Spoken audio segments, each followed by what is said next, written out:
मैं एक multinational company में काम करता था। नया नया उन्होंने पाकिस्तान में चार्ज लिया, तो मैं पहले भी उसी कंपनी में काम कर रहा था।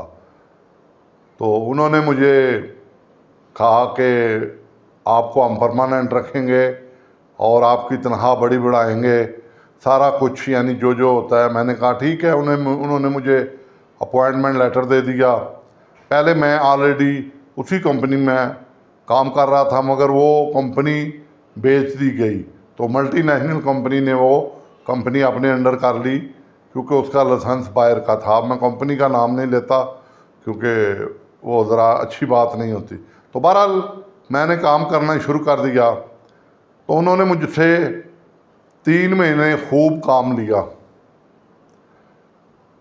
3 महीने तक उनका जो जो काम था वो मैं करता रहा, और जो भी मेरे ज़िम्मे मेरी ड्यूटी या जो भी मेरे ज़िम्मे मेरा काम था वो मैं इंतहाई ईमानदारी से करता रहा। 3 महीने बाद काम बेसिकली ये था, थोड़ी सी तफसील भी बता देता हूँ कि मैं फ्लीट उनका था। मैं बेसिकली ऑटोमोबाइल इंजीनियर हूँ, आपको पहले भी बताया हुआ है, और कंसल्टेंट भी हूँ।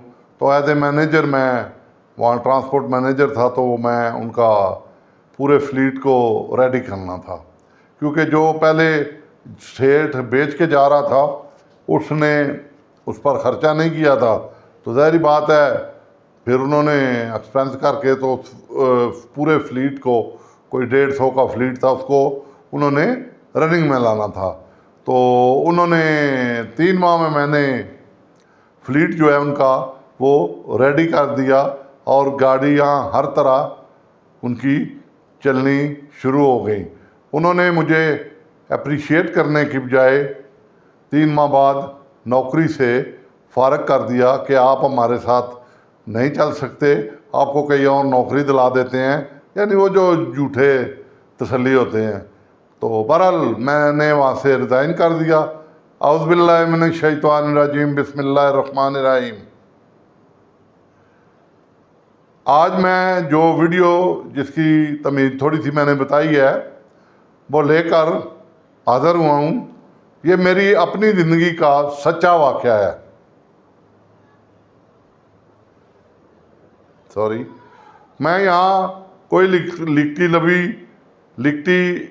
लगी लिपटी नहीं रखूँगा। सॉरी, मैं सब बातें सच सच बताऊँगा कि जो मेरे साथ हुआ और जिस तरह मुझे उन्होंने फिर निकाल दिया।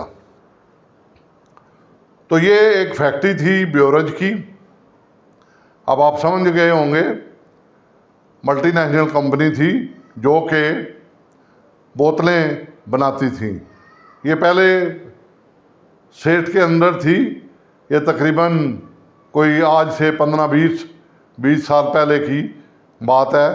तो फिर इसको एक सिंगापुर की कंपनी ने अपने अंडर ले लिया, जो कि उनकी ओरिजिनल कंपनी थी, जिसका आजकल आप बाइकाट वगैरह भी सुन रहे हैं कि वो यहूदियों की है, ये है, वो है। बहरहाल ये एक अलग इशू है।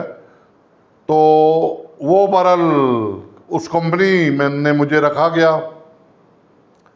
3 महीने मैंने ड्यूटी की।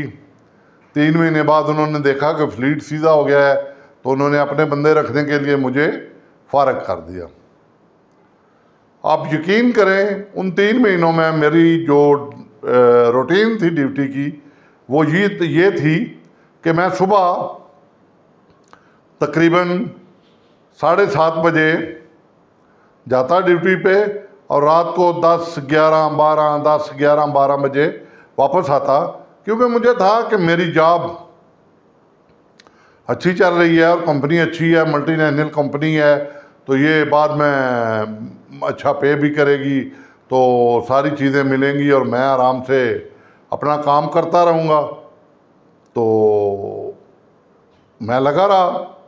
तो फिर उन्होंने फाइनल मुझे जब जवाब दिया, तो यकीन करें मेरी आंखों में आंसू थे, क्योंकि मैंने मेहनत बहुत की थी, और उस मेहनत का मुझे उन्होंने सिला कुछ नहीं दिया था। सिर्फ 18,000 वो सैलरी देते थे उस दौर में।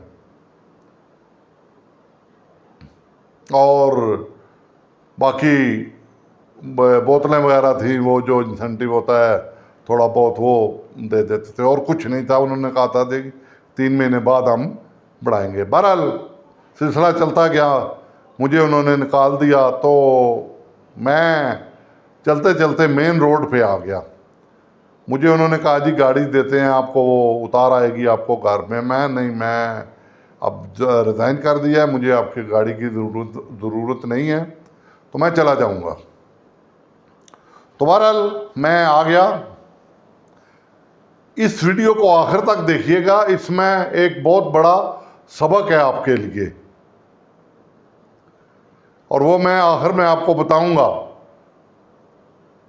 कि अल्लाह ताला किस तरह फिर इंसान का बाजू पकड़ता है कि किसी की मेहनत जो है वो रायगां नहीं जाती। बहरहाल मैं आ गया, तो मैं सड़क पे खड़ा था, तो मैंने एक कार वाले को हाथ दिया, रोका उसे कि यार मुझे लिफ्ट देना। गाड़ी वाले ने गाड़ी रोक ली, मुझे लिफ्ट दी, बैठ गया। कहता है यार तुम कुछ प्रॉब्लम में लग रहे हो। अब आई डोंट नो वो कोई इंडस्ट्रियलिस्ट था, कोई किसी और फैक्ट्री का मालिक था या मैनेजर था, क्योंकि उस रोड पे सारी फैक्ट्रियाँ थीं। तो मैंने कहा सर ये दुनिया बड़ी जालिम है, मुझसे इस तरह काम लिया गया है 3 महीने, और आज मुझे उन्होंने जवाब दे दिया है कि जी आप चले जाएं, हमें आपकी ज़रूरत नहीं है। तो मैं बड़ा डिसहार्ड हूँ, मेरे बच्चे हैं, उनका रोज़गार था।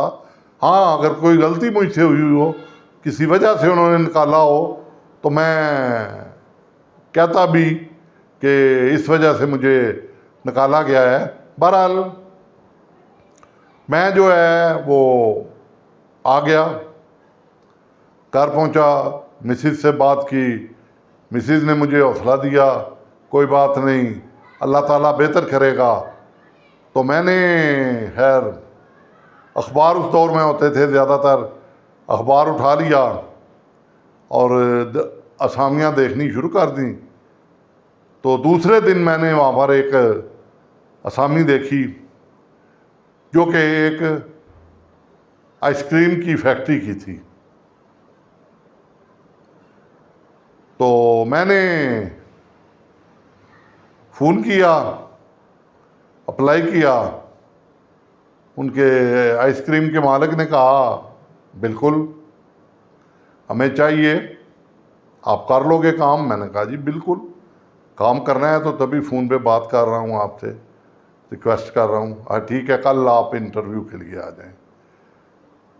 देखें, मैं दूसरे दिन, मुझे जॉब की अशद ज़रूरत थी, मैं दूसरे दिन चला गया, काम पे पहुंचा। तो आगे मेरा इंटरव्यू किया सेठ साहब ने। तो मुझे कहते हैं कि मैंने बाकी चीज़ें आपकी देख ली हैं, मुझे सिर्फ ये बताओ कि तुम वहाँ तनख्वाह कितनी लेते रहे हो? मैंने कहा इतनी। मैंने साफ बता दिया जो मैं ले रहा था। उन्होंने कहा मैं आपको उससे 3 गुना तनख्वाह दूंगा, और अगर आपने अच्छा काम किया तो 3 माह बाद आपकी सैलरी भी बढ़ेगी। मैंने कहा ठीक, काम करोगे? मैंने कहा जी बिल्कुल, ठीक है, हमें आप हमको बताएंगे। मैं एज ए रूटीन घर वापस आ गया, क्योंकि मुझे पता था कि भी कई जगह इंटरव्यू दिए तो कहते थे बताएंगे, कोई नहीं फ़ोन करता था। बहरहाल तीसरे दिन मुझे फ़ोन आ गया कि आप आ जाएं, नौकरी करनी है, इस तरह उन्होंने कहा। मैंने कहा जी बिल्कुल करनी है, आप आ जाएं। मैंने कहा जी ठीक है। तो मैं दोस्तों चला गया। जब मैं वहाँ पहुँचा तो बताया गया सेठ साहब को। तो सेठ साहब बाकायदा मेरे साथ आए। उन्होंने मुझे मेरा दफ्तर दिखाया जिसमें एसी लगा हुआ था। उन्होंने मुझे एक असिस्टेंट दिया कि ये आपकी हेल्प करेगा, और बाकी जो स्टाफ था उनसे मेरा तारफ़ करवाया। गाड़ियाँ कम थी, गाड़ियों को प्लग किया जाता था, यानी आप टेम्परेचर उसको कहते हैं, और उनकी मैकेनिकली काम हमारे ज़िम्मे था। तो गाड़ियाँ अमूमन सारा दिन तकरीबन हम फारग बैठते थे। 2 बजे गाड़ियाँ आती थी, उनकी ड्यूटी लगाते थे और मैं घर आ जाता था। मेरा असिस्टेंट बहुत अच्छा था और मेहनती लड़का था, यंग था। तो वो शाम को 6 बजे तक रहता था और गाड़ियों को क्लियर करके वो भी घर आ जाता था, और सुबह भी वो 6 बजे पहुंच जाता था और गाड़ियों को और उनके रूट्स पे निकलवा देता था। तो मैं उस टाइम उस जो बंदा मिला था ना गाड़ी में, उसने एक बात कही थी जिस वक़्त वो फैक्ट्री से मैं निकाला गया था, कि बाज़ दफ़ा इंसान मेहनत एक जगह करता है और उसका सिला दूसरी जगह मिलता है। तो मैंने अल्लाह ताला का लाख लाख शुक्र अदा किया कि देखो मैंने वहाँ कितनी मेहनत की तो मुझे कुछ ना मिला, उन्होंने निकाल दिया। मगर वो रब्बे करीम जिसकी ज़ात ऊपर बैठी हुई है, उसने मेरी मेहनत को देखा और मुझे एसी वाला कमरा, उससे कम काम, इजी बैठ के काम करना, कोई भाग दौड़ नहीं है, परचेज़र है, असिस्टेंट मिला हुआ है, सिर्फ बाहर एक चक्कर लगाना, और यानी हर फैसिलिटी वहाँ हमें मौजूद थी। मैं उस फैक्ट्री का नाम भी बड़े फ़ख्र से लूँगा। अब भी वो चल रही है, अल्लाह ताला उसे चलाता रखे। पता नहीं अब सेठ साहब हैं या नहीं हैं, काफ़ी उम्र थी उस वक़्त भी। तो वो यमी आइसक्रीम की फैक्ट्री थी, यमी आइसक्रीम में मैंने काम किया था। तो मैं अब भी उनके लिए दुआ गो हूँ कि अल्लाह ताला उसको सदा चलाता रखे और लोगों का रोज़गार लगा रहे। तो कहने का मकसद ये है कि जब आप अपने खुदा पर भरोसा करते हैं और अल्लाह ताला पर यकीन कर लेते हैं, तो उस दिन से मेरा ये यकीन पुख्ता हो गया। उस वक़्त मैं यंग था, यानी मेरी उम्र 40-45 के करीब होगी। तो मैं आज तक ये वाक़या मैं नहीं भूल सका। तो ये वाक़या मेरी बेसिकली सक्सेस स्टोरी है। मैंने मेहनत वहाँ की, सिला उसका अल्लाह ताला ने मुझे यहाँ पर दे दिया। तो मेरे भाइयों, आपको, क्योंकि मैं इस तरह की वीडियो ही अक्सर अपलोड करता हूँ जो कि मीनिंगफुल और अच्छी होती हैं, तो मेरे भाइयों आप मेरे चैनल को ज़रूर सब्सक्राइब करें और मेरी वीडियो को पूरा देखा करें। आपको इससे सीखने को बहुत कुछ मिलेगा। तो मैंने वहाँ फिर जॉब की, बड़े आराम से 2-3-4 साल मैंने लगाए। अगली किस्त में मैं आपको बताऊंगा कि उसमें उस जॉब को मैंने क्यों छोड़ दिया, क्योंकि कुछ वजूहात हर जगह होती हैं, कुछ जिसकी वजह से मैंने वो जॉब फिर छोड़ दी और उसके बाद मैंने नई जॉब इख्तियार कर ली। ये मैं अगली किस्त में आपसे शेयर करूँगा। अब इजाज़त। अल्लाह ताला आप सबको खुश व खुर्रम रखे। आमीन सुम आमीन।